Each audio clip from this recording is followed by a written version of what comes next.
Voice of செல்வி நேயர்களுக்கு வணக்கம். வணக்கம். இன்னைக்கு பேச போற முக்கியமான விஷயம் என்ன அப்படின்னா, தமிழ்நாட்டையே உலுக்கி இருக்கக்கூடிய அந்த பாலியல் வழக்கு. கோவையை சார்ந்த ஒரு மாணவியை பாலியல் பலாத்காரத்துக்கு உட்படுத்திய அந்த 3 பேர் சுட்டு பிடிக்கப்பட்டிருக்காங்க. இது குறித்த பின்னணி என்ன, அதுக்கு கடந்து போகக்கூடிய விஷயமா கூட இருந்திருக்கலாம் ஒருவேளை. ஆனா என்ன பண்றாங்கன்னா, எல்லா மீடியாக்களை சார்ந்தவர்களும் ஊடகவியலாளர்கள் உட்பட முக்கியமான அரசியல் கட்சியை சார்ந்தவர்கள் உட்பட அந்த பெண்ணையும் அந்த பெண்ணினுடைய குடும்பத்தையும் கூட வந்த அந்த ஆண் நண்பரையும் விமர்சிக்கக்கூடிய தன்மை அப்படிங்கறது அதிகமா வைக்கிறது நம்மளால பார்க்க முடியுது. அது எந்த அளவுக்கு சரி, எந்த அளவுக்கு தவறு, நம்மளுடைய சமூக பார்வை அப்படிங்கிறது சரியா இருக்கா இல்லையா, உண்மையில இதுக்கான சொல்யூஷன் என்ன கொடுக்க முடியும், இதற்கான தீர்வா என்ன இருக்க முடியும், தமிழ்நாடு கடந்து வந்த பாதை என்ன, திமுக ஆட்சி எந்த ஆட்சி வந்தாலும் பெண்களுக்கு எதிரான பாலியல் வழக்குகள் மட்டும் ஏன் அதிகமா பேசப்பட்டுட்டே இருக்கு. ஒருவேளை தாவேகா மட்டும் இதை பெரிய லெவல போராட்ட காலத்துக்கு கொண்டு வரல அப்படின்னா அதோட இஷ்யூ இன்னும் கூட எந்த அளவுக்கு பேசப்படுங்கிறது நமக்கு தெரியாது. அப்படியே கூட அமிழ்ந்து போறதுக்கு கூட நிறைய வாய்ப்பு இருக்கு. நாம் தமிழர் கட்சியை சார்ந்தவர்கள் போய் நிறைய என்ன பண்றாங்கன்னா, பார்கள் எல்லாம் கள்ளச்சாராயங்கள் இருக்கக்கூடிய இடங்களை தாக்கி உழைக்கக்கூடிய சம்பவங்களையும் நம்ம பார்க்க முடியுது. இந்த மாதிரி வரவேற்கத்தக்க விஷயங்கள் நிறைய. இந்த வழக்குக்கு அப்புறமா ஒரு திருப்பம் தமிழ்நாடு அரசியல் ஏற்படுமா, தமிழ்நாட்டில் பெண்கள் பாதுகாப்பாக வாழ முடியுமா, நடமாட முடியுமா அப்படிங்கிறது குறித்த ஒரு விவாதம் தான் இன்னைக்கு அமைய போகுது.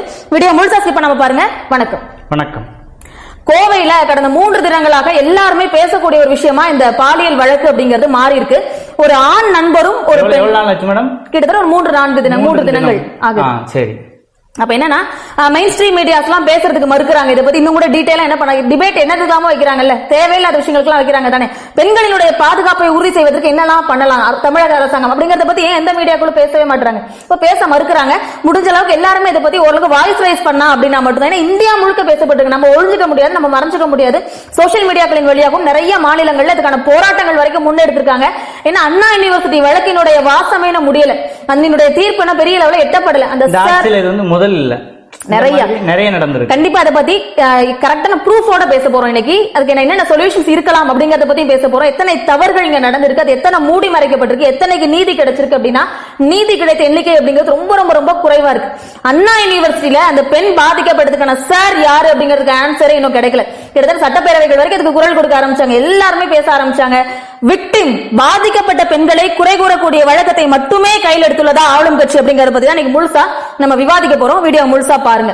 அப்ப என்னன்னா, கோயம்புத்தூரை சார்ந்த அந்த மாணவி 19-20 வயது கல்லூரியினுடைய 1ஆம் ஆண்டு படிக்கக்கூடிய மாணவி அவங்களுடைய ஆண் நண்பரோட கார்ல ஒரு கோயம்புத்தூர்ல இருக்கக்கூடிய விமான நிலையம், இந்த விமான நிலையத்தினுடைய பின்புறமா இருக்கக்கூடிய காலி இடத்துல கார் நின்றுருக்கு. அங்க ஒரு 3 ஆண்கள் வந்திருக்காங்க. காலி இடத்துல யாருமே அடையாளம் தெரியாத ஒரு 3 நபர்கள் அந்த காலி இடத்துக்கு நைட்டு 10:30 11 மணி அப்படின்னு சொல்லப்படுற நேரம் அப்படிங்கிறது. அப்ப அங்க வர்றாங்க, கார் கண்ணாடியை உடைச்சு கையில அரிவாளோட வந்திருக்காங்க, கைகள்ல மதுபான பாட்டில்கள் வச்சிருந்திருக்காங்க. கார் கண்ணாடியை உடைச்சு அந்த பையனை அரிவாளை வச்சு தலையில தாக்கி இருக்காங்க. அந்த பொண்ணினுடைய நண்பரை தாக்கிட்டு அவன் பயந்து போய் கீழே விழுந்திருக்கான், மயக்கமாய் விழுந்துட்டான். ஒரு மதுபான கடை இருக்கு அப்படிதானே மேடம்?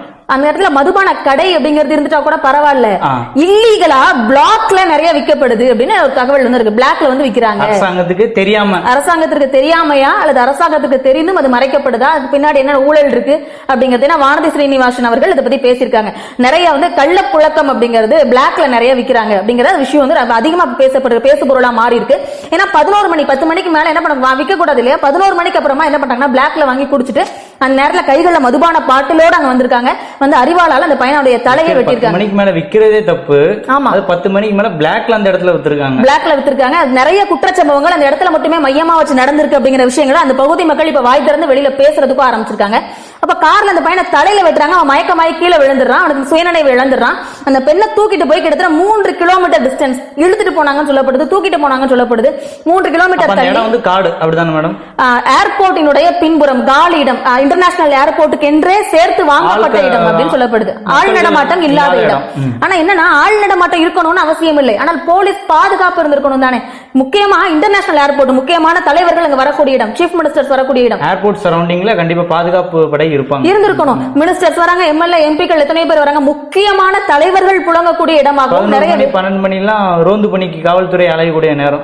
ஏர்போர்ட் ரொம்ப மெயினான இடம், கண்காணிக்கப்படணும். பாதுகாப்பு குறைபாடுகள் ஒருவேளை தலைவர்களுக்கு ஏற்படக்கூடாது. அந்த இடத்தை குறித்து ஒருவேளை தீவிரவாதிகள் தாக்குதல் நடத்தல ஏன் கூடாது. நம்ம இந்த விஷயத்தை சாதாரணமா கடந்து போக முடியல. பாதுகாப்பு குறைபாடும் இந்த சம்பவத்துக்கு முக்கியமான காரணம் அப்படிங்கறத நம்ம 3 கிலோமீட்டர் ஒரு பெண்ணை வந்து தரதரம் இழுத்துட்டு போற அளவுக்கு அவ்வளவு இருந்திருக்கு. அந்த அளவுக்கு ஃப்ரீயா இருந்திருக்கு, அந்த அளவுக்கு பயமே இல்லாம அச்சுறுத்தலே இல்லாம பெண்ணு சவுண்ட் எல்லாமே போட்டிருப்பாங்க. கண்டிப்பா கதறல் இருந்திருக்கும்.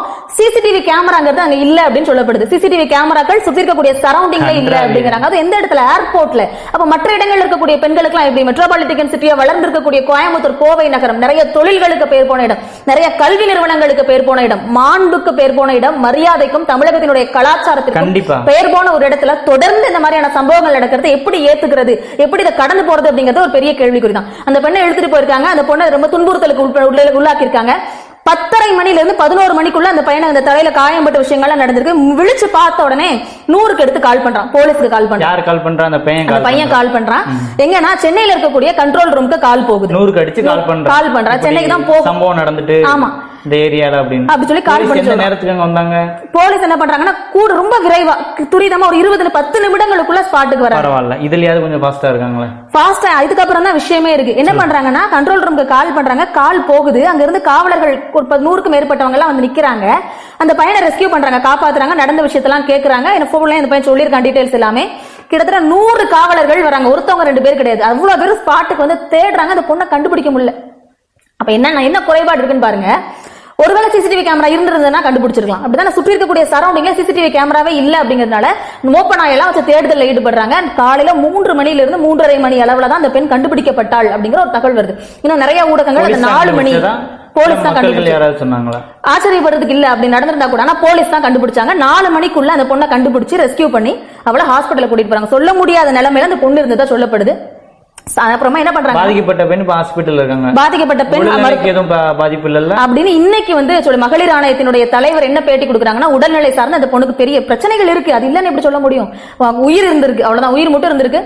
சைக்கலாஜிக்கலா அந்த பொண்ணுக்கு வந்து நாங்க கவுன்சிலிங் கொடுக்கணும், இப்போதைக்கு ட்ரீட்மெண்ட் போயிட்டு இருக்கு அப்படிங்கறத சொல்லியிருக்காங்க. அப்போ அதை கடந்து வர முடியாத விஷயம். ரொம்ப அவ்வளவு கோவமா பேசுறதுக்கே ரொம்ப கஷ்டமா இருக்கு. சோசியல் மீடியால ஒரு பொதுத்தளங்கள்ல வந்து நிறைய பேர் பேச மறுக்கிறதுனால கூட இந்த மாதிரியான விஷயங்களை பத்தி வெளியே வாய்ஸ் ரைஸ் பண்ணவே மாட்டாங்கல்ல. நிறைய தவறுகள் இந்த மாதிரி தெரிஞ்சு இவ்வளவுனா தெரியாமல் எவ்வளவோ நடக்கு அப்படிங்கறத நம்மளால பார்க்க முடியுது. அப்ப என்னன்னா உடனே அங்க வரக்கூடிய போலீஸ் வந்து ரெஸ்கியூ பண்ணி கூட்டிட்டு போயிடுறாங்க. அந்த பையனினுடைய தேடுதல் யார் யாரெல்லாம் தவறுகள் செஞ்சா 3 பேர் எண்ணிக்கையை மட்டும் சொல்றாங்க. காரை எடுக்க முற்படுறதுக்கு முன்னாடி அந்த பையனை தாக்குறாங்க. இவ்வளவு விஷயங்கள் தவறெல்லாம் நடந்ததுக்கு அப்புறமா அந்த பையன் ஹாஸ்பிட்டல்ல தான் இருக்கான். ஆமா, அந்த பையனுமே ஹாஸ்பிட்டல்ல தான் இருக்காரு. அடுத்து என்ன ஆகுதுன்னா 3 பேரை தேடுதல் வேட்கையில போலீஸ்காரங்க ஈடுபடுறதுக்கு ஆரம்பிக்கிறாங்க. கிட்டத்தட்ட 3 கிலோமீட்டர் சரௌண்டிங் சிசிடிவி கேமரா இல்ல அப்படிங்கிற ஒரு குற்றச்சாட்டு. 300 சிசிடிவி கேமராக்களை ஆராய்ச்சி பண்றாங்க. கோயம்புத்தூரினுடைய மாநகரில் இருக்கக்கூடிய முக்கியமான இடங்கள்ல இருக்கிற 300 சிசிடிவி கேமரா கண்டுபிடிக்கணும் அப்படிங்கிறதுக்காக. அப்போ என்ன நடக்குதுன்னா தேடி பாக்குறாங்க. ஒரு 3 பேரை தான் குற்றவாளிகள் அப்படிங்கிறாங்க. துடியலூர் பகுதி, கோயம்புத்தூர்ல இருக்கக்கூடிய துடியலூர்ல தான் அந்த 3 குற்றவாளிகள் இருக்காங்க அப்படிங்கறத கண்டுபிடிச்சு காவலர்கள் அங்க போறாங்க. சிசிடிவி கேமரா ஒரு வண்டி கையில வச்சிருந்திருக்காங்க, 2 வீலர் அப்படிங்கிறது. அது திருடப்பட்ட 2 வீலர்ங்கிறது அதோட பாருங்க, தப்பு பண்றதுக்காக வந்திருக்கான். கைகள்ல மதுபானங்கள், அறிவாள்களோட வந்திருக்காங்க. இருக்கக்கூடிய 2 வீலரை சேர்த்து திருடிட்டு வந்து. அந்த பசங்களுக்கு எவ்வளவு ஏஜ்? பெரியவங்களா இல்ல எப்படி வயசு என்ன மாதிரி இருக்கும்? ஆமா, என்ன நான் சொல்றேன், தூக்கிட்டு வராங்க. அந்த 3 பசங்களை என்ன பண்றாங்கன்னா துடியலூர்ல வச்சு கண்டுபிடிக்கிறாங்க. தப்பிச்சு ஓட முற்பட்டதுனால என்கவுண்டர் அப்படிங்கறது யூஸ் பண்ணப்பட்டிருக்கு. அவங்களுடைய காவலர்களினுடைய கைகள்ல இருந்து துப்பாக்கிகளை பயன்படுத்தி. இது வந்து கட்டுக்கதையா இருக்கும். தப்பிச்சுலாம் பேர்க்க மாட்டாங்க, இவங்க வேலைக்குனே தான் சுட்டிருப்பாங்க. ஆளுங்கட்சி மேல எதுவும் பழி வந்துடக்கூடாதுன்னு சுட்டிருப்பாங்க என்னோட அடிப்படையில. ஆமா, ஏன்னா இதுக்கு முன்னாடி வந்து இந்த மாதிரி என்கவுண்டர் அப்படிங்கிறது ரொம்ப ரேர். ஒரு படிப்பு பேர் போன தமிழ்நாட்டுல அண்ணா யூனிவர்சிட்டிக்குள்ள வச்சு நடந்தது தாண்டியா இது ஒரு சம்பவம்னு சொல்ல முடியும். ஆனா அண்ணா யூனிவர்சிட்டியில வந்து அங்க வந்து ஹராஸ்மெண்ட் நடக்கல பெரிய அளவுல, இந்த அளவுக்கு எக்ஸ்ட்ரீம் ஹராஸ்மெண்ட் நடக்கல. அதற்கான முயற்சிகள் நடந்திருக்கு. ஆனா இங்க நடந்தது வந்து ஹராஸ்மெண்டே நடந்திருக்கு. இந்த பெண் வந்து உயிருக்கு ஆபத்தான நிலையில தான் மீட்கப்பட்டிருக்காங்க. ஆனா அங்க நடந்த விஷயம் தவறுதான், அதுல எந்த மாற்று கருத்தும் கிடையாது. அப்ப 3 பேர் யாரு அப்படி சொல்லி கண்டுபிடிக்கிறாங்க. 3 பேரினுடைய கால்களையும் சுடப்பட்டிருக்கு, துப்பாக்கி குண்டுகள் பிரயோகப்படுத்தப்பட்டிருக்கு. கொல்ல வேண்டாமா, கால சுட்டு அவங்களை பிடிக்க ஒரேடியா சுட்டுட்டு அவங்களை கொல்லப்பட வேண்டியவர்கள் தான். சமூகத்துல நடமாடுவதற்கே தகுதியற்றவர்கள். இந்த தெருநாயெல்லாம் பிடிக்கிறாங்கல்ல, நாய்களை கொல்லணும்னு சொல்றாங்கல்ல, மக்களுக்கு நிறைய பிரச்சனைகள் இருக்கு. இப்படிப்பட்ட தெருநாய்கள் தான் முதல்ல எனக்கு ஒரு கேள்வி, நடுநிசி நாய்கள்னு விமர்சிக்கப்படுறாங்க. பண்ணது அவங்க தான் ப்ரூஃப் பண்ணிட்டாங்க, போலீஸ் சுடுறாங்க. இவங்க மேல ஒரு பெரிய தண்டனையும் தப்பு செஞ்சுமே அவங்க மிஞ்சி போனா 2 மாசத்துல வெளியே வந்துருவான். கரெக்டா? இப்ப குண்டாஸ்ல போட்டிருக்காங்க அவங்கள. சரி, 1 வருஷத்துல வெளியே வருவான். வெளியில அவங்க வரவே கூடாதுங்க, உயிரோட நடமாடுவதற்கே தகுதியற்றவர்கள். அப்படிதான் நம்மளோட அரசாங்கம் எல்லாமே. அரபு நாடுகள்ல கொடுக்கக்கூடிய தண்டனை மாதிரி இவர்களுக்கு கொடுக்கப்படணும், சுடப்படணும். இவர்கள் சின்ன சின்ன தவறுகள் கீழே சுட்டம் கொஞ்சம் மேலே ஏத்தி சுட்டுருக்கலாம்ல. கண்டிப்பா பெண் குழந்தை எல்லாம் இருக்கதானே, எதுக்கு பயப்படணும்? இதுக்கெல்லாம் வேலை போனா போகுது. காவலர்களும் இது துணிச்சு மக்கள் முன் வரணுங்கிற, மக்கள் அவங்க நடமாட விடப்படுது. அவங்களுடைய 3 பேர் முகங்களும் அடையாளம் படப்படுது. விக்டிம்ஸ் மட்டும் ஏன் பிளேம் பண்ணிட்டே இருக்காங்க அப்படிங்கறது அடுத்த கேள்வி. இப்போ ஒரு நடுநிலையா அவங்க பண்றாங்கன்ட்டு ஒரு டவுட் இருந்ததுன்னா நீங்க சொன்னது ரைட்டு. அவங்களை பிடிச்சிட்டு போய் விசாரணை பண்ணி ப்ரூஃப் இருக்கா இல்லையான்னு விடலாம். அவங்கதான் பண்ணான்னு காவல்துறை ஊர்ஜிதமா தெரிஞ்சதுக்கு அப்புறம் சுடவே செய்வாங்க. சும்மா யாரையும் சுட முடியாது, அது பெரிய கஷ்டம். பின்னாடி பெரிய விளைவுகள் நிறைய நடக்கும். அவங்க சுட்டிருக்காங்கன்னா அப்போ நெஞ்சிலேயோ அவன் தலையிலேயோ சுட்டு அவன் இல்ல சித்திரவாதம் பண்ணி கொள்ளணுங்க அவங்கள. திருப்பி இந்த மாதிரி அரபு நாடுகளில் கொடுக்கக்கூடிய தண்டனை மாதிரி தண்டனைகள் கடுமையானால் மட்டும்தான் குற்றங்கள் குறையும்ங்கிறதுக்கு சுடுறாங்க. சுடுற ஹாஸ்பிட்டல் போய் அட்மிட் பண்றாங்க, 2 புல்லட்டை ரிமூவ் பண்ணியாச்சு, ரத்த நாளங்கள் ஆபரேஷன்ஸ் எல்லாம் பண்ணி ரொம்ப செக்யூரா அந்த 3 குற்றவாளிகளும் இப்ப இருக்காங்கிறத பாக்குறோம். அடுத்து யார் அந்த குற்றவாளிகள் அப்படிங்கிறது ரொம்ப முக்கியமான விஷயம். சதீஷ், கார்த்திக், தவசி அப்படின்னு சொல்லக்கூடிய 3 இந்த தலைமுறையை சார்ந்த இளைஞர்கள் அப்படிங்கறத வயசு என்ன இருக்கும்? ஒரு 20 வயது ஒரு இளைஞருக்கு, இன்னும் 2 பேர் சகோதரர்கள், உடன் பிறந்த சகோதரர்கள் சொல்லப்படுது. ஒருத்தனுக்கு 21 வயது, இன்னொருத்தனுக்கு 30 வயது. இது நம்ம போன காணொலியிலே இதை பத்தி நம்ம பேசியிருக்கோம். கண்டிப்பா வேலை இல்லாமை போனதுக்கு இது ஒரு மெயின் காரணமே. ஊழல் நடக்கிற சமூக சீர்கேடு. அரச மட்டும் முழுசா குற்றம் சுமத்திட முடியுமானா வளர்த்த பெற்றோர்கள் காரணம். அவங்க கவர்மெண்ட் எக்ஸாமும் படிக்காங்க, அந்த ஊழல் நடக்கு அப்படிங்கும் போது அவங்க பிரஷர் தாங்க முடியாம குடிக்கான், தேவையான பழக்கங்கள் வருது. அதுவும் இது ஒரு காரணம் தான். நீங்க சொன்னது ஏஜ் 20 வயசு, மிஞ்சி போனா எத்தனை படிச்சிருப்பான்? செகண்ட் இயர் தான் படிப்பான். அந்த வயதுகள்ல அவனுக்கு என்ன தாட் வந்திருக்கு? அப்ப என்னன்னா குற்றங்களுக்கு காரணம் ஒன்று போதை பழக்கம். போதை பழக்கங்கள் இல்லன்னா அந்த குற்றங்கள் நடந்துருக்கு. ஏன்னா பயம் வரும்ல, கான்சியஸா ஒருத்தர் இருந்தானா இந்த மாதிரியான செயல்களை செய்யறதுக்கு பயப்படும். அவனே மூர்க்கத்தனமா மாற போய் தான், மிருகமா மாற போய் தான் இந்த மாதிரியான விஷயங்கள்ல ஈடுபடுறாங்க அப்படிங்கறத பார்க்க முடியுது. நம்ம மது பழக்கங்களுக்கு ஒருத்தனுக்கு கூட சுயாதீனமும் இல்ல, பாவம் அப்படி பண்ணக்கூடாது அப்படின்னு சொல்ல தோணல. உடன் பிறந்த சகோதரர்கள் இந்த மாதிரியான விஷயங்களை இன்வால்வ் ஆகும்போது அவனுக்கு என்ன கான்சியஸ் இருக்கும் யோசிச்சு கூட பார்க்கல. ஒருத்தர் சிவகங்கை, ஒருத்தர் மதுரைக்காரன், 2 இளைஞர்கள் சிவகங்கைக்காரங்க. இப்ப அதுக்கு அடுத்த இஷ்யூ வர ஆரம்பிச்சு. இவங்க 3 பேரும் எந்த சமுதாயத்தை சார்ந்தவர்கள்? வீட்டுல இருக்கிற பெற்றோர்கள் ஒழுங்கா வளர்க்கல. எந்த சமுதாயத்தை சார்ந்தானே எல்லா சமுதாயத்திலும் பிரச்சனை வரதான செய்து. யாரு இல்லங்க அப்படி அவர்கள் ஒருவேளை குறிப்பிட்ட எந்த சமுதாயத்தான் இருந்துட்டு வளர்ந்த விதம் சரியில்லை, அவங்களுடைய கல்வி, அவங்க பெற்ற கல்வி முறை அப்படிங்கிறது சரி கிடையாது, சரியான விழிப்புணர்வு கொடுத்து வளர்க்கப்படல. பெண்களும் ஆண்களும் சமம்ங்கிற எஜுகேஷன் நீங்க சொல்லி கொடுத்து அதுதான் பெற்றோர்கள் வளர்க்கணும். இப்ப பாருங்க, அக்யூஷன் என்ன வருதுன்னா மதுரை பையன் தப்பு பண்ணிட்டான், சிவகங்கையை சார்ந்த இளைஞர்கள் தவறு பண்ணிட்டாங்க, இந்த மாதிரி ஊரை பிளேம் பண்றது, இருக்கக்கூடிய ஏரியா அவங்க சார்ந்த சமுதாயத்தை பிளேம் பண்றது. சிவகங்கை மதுரை தமிழ்நாட்டுக்கு தமிழ் வளர்த்த மதுரை, கண்டிப்பா சங்கம் வைத்த தமிழ் வளர்த்த மதுரைன்னு பேர் போன்ற ஒரு விஷயம். இப்படி ஒரு கெட்ட நேம் வருதுன்னா அந்த மாதிரி இவங்க உயிரோட விடலாமா? பெற்றோர்களே கொல்லணுங்க இவங்கள மாதிரி பசங்க. கண்டிப்பா. இப்ப என்னன்னா அடுத்தடுத்த வழக்குகளை நம்ம பார்க்க முடியுது. தஷ்வந்த் விடுதலை ஆயிட்டான், தாயை கொன்றான், 5 வயதுக்கு குழந்தையை ரொம்ப வன்கொடுமை பண்ணி எரித்து கொலை செய்தவன்னு பார்க்கப்படுறான். அவனுக்கு உச்ச நீதிமன்றமே ரிலீஸ் பண்ணி வெளியில விடுது. அவனுக்கு யார் சாட்சி சொல்லல? அவங்க அப்பா. சாட்சிகள் சரியில்லை, குற்றப்பத்திரிகை சரியாக தாக்கல் செய்யப்படவில்லை சொல்லிட்டு அவன் எஸ்கேப் ஆகி வெளியில வரான். என்ன நடந்துட்டு இருக்கு? கடந்த 1 மாத காலமாக நம்ம பார்க்கக்கூடிய விஷயங்கள் இந்த சுத்தியே தான் எழுந்துட்டு இருக்கு. அதே மாதிரி அண்ணா யூனிவர்சிட்டி பொண்ணை பாருங்க, விக்டிம் பாதிக்கப்பட்ட பெண் இப்ப சமீபத்தில் அவங்க கொடுத்த பேட்டியில சொல்றாங்க, என்னுடைய முகத்தை அதிகமாக வெளியில காட்டுறாங்க, எல்லாருக்குமே என்னுடைய முகம் தெரிஞ்சு போச்சு. ரொம்ப தவறு. காவலர்கள் எனக்கு முழுசா சப்போர்ட்டிவா இல்ல. செத்ததுக்கு சமமா இருக்கா? கண்டிப்பா. திருப்பி அவங்க போட்டோ காட்டி வெளியே நடமாட முடியாம பண்றாங்க. சரி, ஓகே.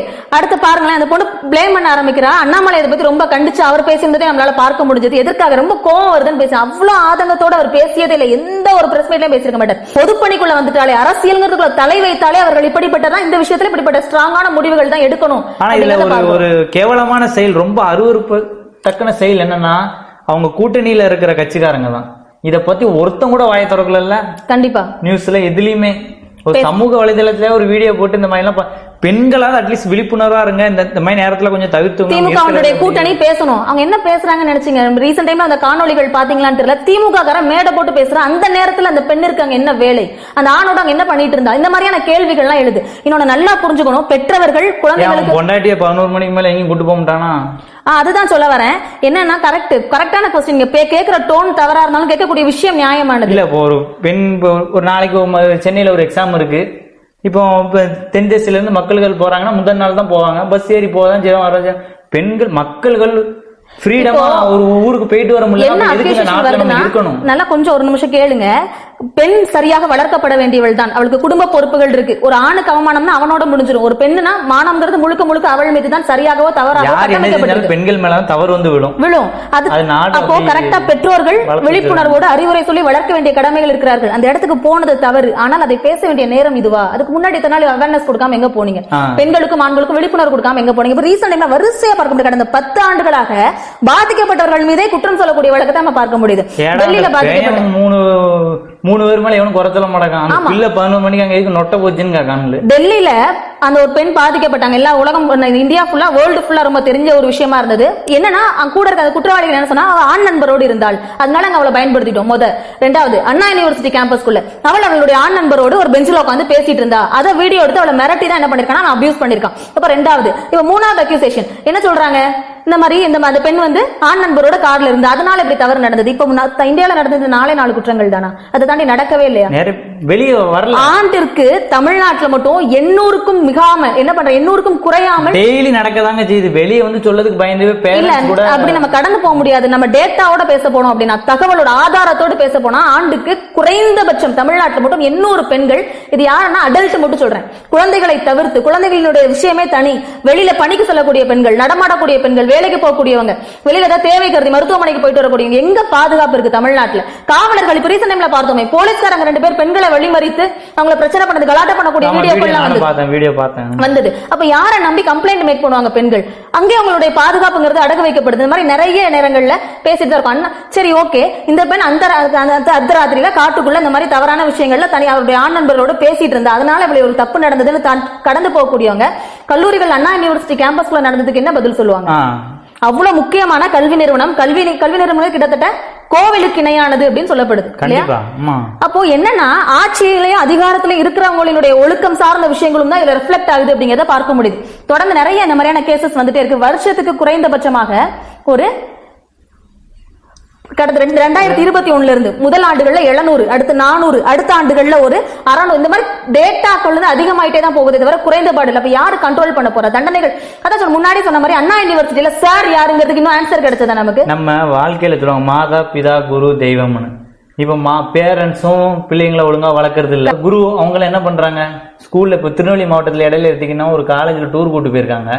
அங்க ஒரு பாலியல் ரீதியா துன்புறுத்தல் பட்டிருக்கு ஒரு ஸ்டூடெண்ட். அது அந்த காலேஜ் என்ன செய்தாங்கன்னா கேஸ் போடுறாங்க. யாராவது இதை பத்தி பேசுனீங்க வச்சீங்கன்னா மாணவர்கள் மேல கேஸ் போடுறாங்க. இப்போ அண்ணா யூனிவர்சிட்டி விஷயத்துல கேஸ் எப்படி ஃபைல் பண்ணப்பட்டது? அந்த பெண் அவளுடைய ஃபுல்லாவே அக்யூசேஷன் ஃபுல்லா அந்த பெண் மீது வைக்காங்க. அப்ப அது படிச்சு எஃப்ஐஆர் காப்பியை படிச்சு பார்த்தாங்கன்னா குற்றம் செய்தது அந்த ஆணா இல்லது அந்த பெண்ணா, அந்த பிரியாணி கடைக்கார நபரா அல்லது அந்த பெண்ணாங்கிற டவுட்டே வந்து. இன்னொன்னு ரொம்ப கவனிக்க வேண்டிய முக்கியமான விஷயம் என்ன அப்படின்னா, காவலர்கள் சொல்லக்கூடிய அறிவுரை என்ன சொல்றாங்க அப்படின்னா, கமிஷனர் உட்பட சொல்லக்கூடிய விஷயம், காவலன் செயலின்னு ஒரு ஆப் இருக்குல்ல, அதை டவுன்லோட் பண்ணி வச்சுக்கோங்க, இன்ஸ்டால் பண்ணி போன்ல வச்சுக்கோங்க. அதை 3 டைம் ஷேக் மட்டும் பண்ணுங்க, டக்குன்னு அது ஆட்டோமேட்டிக்கா கேமரா அதுல ஓபன் ஆயிடும். அதுல ஒரு 15 மினிட்ஸ் நம்மள ரெக்கார்ட் பண்ணிடும். நீங்க எந்த இடத்துல இருக்கீங்க ஜிபிஎஸ் ட்ராக் பண்ணி நாங்க கண்டுபிடிப்போங்கிறாங்க. அந்த பையன் லொகேஷனை சொல்லிட்டான். கரெக்டா லொகேஷன் சொல்லியுமே கிட்டத்தட்ட 4 மணி நேரமா தேடுதல 100 காவலர்கள் ஈடுபட்டும் கண்டுபிடிக்க முடியாத ஒரு இடத்துல, அவ்வளவு இருட்டா இருக்கக்கூடிய இடத்துல இந்த 15 மினிட்ஸ்ல கேமரா எப்படி ரெக்கார்ட் பண்ணுங்கிறத கொஞ்சமாவது யோசிக்க வேணாமா? ஜிபிஎஸ்ல ட்ராக் பண்ணாலும் அக்யூரேட்டா அந்த இடத்தை நீங்க எப்படி கண்டுபிடிப்பீங்க அப்படிங்கறதே ஒரு பெரிய சந்தேகம் தான். அப்ப கடந்து போறதுக்கான விஷயமா தான் இந்த மாதிரியான விஷயங்கள் பேசப்படுதா? ஆப் இதெல்லாம் நாங்க செக்யூருக்கு நிறைய விழிப்புணர்வுகள் கொடுக்குறோம், இதெல்லாம் பேசுறீங்களா அப்படின்னா அடிப்படையாக என்ன பண்ணிருக்கோம்னா காவலர்களை அங்க ரோந்து பணியில் ஈடுபடுத்தி இருந்தாலே இந்த மாதிரியான பிரச்சனைகள் வந்திருக்கிறதுக்கு வாய்ப்பே கிடையாது. ரெண்டாவது பிளாக்ல விற்கிறதுக்கானதை தடுத்திருக்கணும். கண்டிப்பா மதுபான கடைகள்ல விற்கிறதே தவிர டாஸ்மாக ஒழிக்கணும் அப்படிங்கறத பார்க்கணும். ஆட்சியாளர்கள் எப்படி இருக்காங்களோ மன்னன் எவ்வளி மக்கள் அவ்வளிமாங்க. இங்க நடக்கக்கூடிய குற்றங்கள் ஒவ்வொன்றும் ஆளும் கட்சியை அப்படியே ரெஃப்ளெக்ட் பண்ணுங்கிறதை யாராலையும் மறக்கவும் முடியாது, அதை மறக்கவும் முடியாது. இப்ப ரீசெண்டா உதயநிதி மேல நிறைய அக்யூசேஷன் பார்த்தோம். நெட்ல அவருடைய ரீமென்ஷன் பண்ணியிருந்தாரு, ரீபோஸ்ட் மாதிரி சொன்னாங்க, இந்த இன்ஸ்டாகிராம்ல ரீபோஸ்ட் பண்ணியிருந்தாரு, ஒரு பெண்ணினுடைய புகைப்படத்தை ரீபோஸ்ட் பண்ணியிருந்தாரு. அப்ப இந்த மாதிரியான விஷயங்கள்லாம் அவங்களுடைய ஒழுக்கம் சார்ந்ததையோ ரெஃப்ளெக்ட் பண்ணுது அப்படின்னு நம்மளால கண்டிப்பா பார்க்க முடியுமா இல்லையா? கண்டிப்பா. அப்ப இதெல்லாம் நடக்க கூடாதுன்னா முதல்ல என்ன பண்ணணும், மாணவர்களும் சரி இருக்கக்கூடிய பொதுமக்களும் சரி முடிஞ்ச அளவுக்கு விழிப்புணர்வை பத்தி ஏற்படுத்திக்கோங்க. சேஃப்டி மெஷர்மெண்ட் கையில எப்பவுமே வச்சுக்கோங்க. முதல்ல என்ன பாக்குறவங்களுக்கு அதான் முக்கியமா வலியுறுத்தக்கூடிய விஷயமே, பெப்பர் ஸ்ப்ரேயோ அல்லது கத்தியோ அறிவாலோ என்னது தேவையோ அதை கண்டிப்பா கைகள்ல பிரயோகப்படுத்தணும். குற்றவாளிகள் ரொம்ப சர்வசாதாரணமா அவ்வளவு தைரியமா ஆயுதங்களை பிரயோகப்படுத்தும் பொழுது பாதிக்கப்படக்கூடிய மக்கள் ஏன் பயன்படுத்தக்கூடாது அப்படிங்கிற ஒரு முக்கியமான கேள்விக்குறி. யோசிச்சு பாருங்க, அந்த கார்ல அவன் நல்ல குடி போதையில இருந்திருக்கான், அவனை நினைச்சிருந்தா இவங்க 2 பேர் சேர்ந்து தாக்கி இருக்க முடியுமா? முடியாது.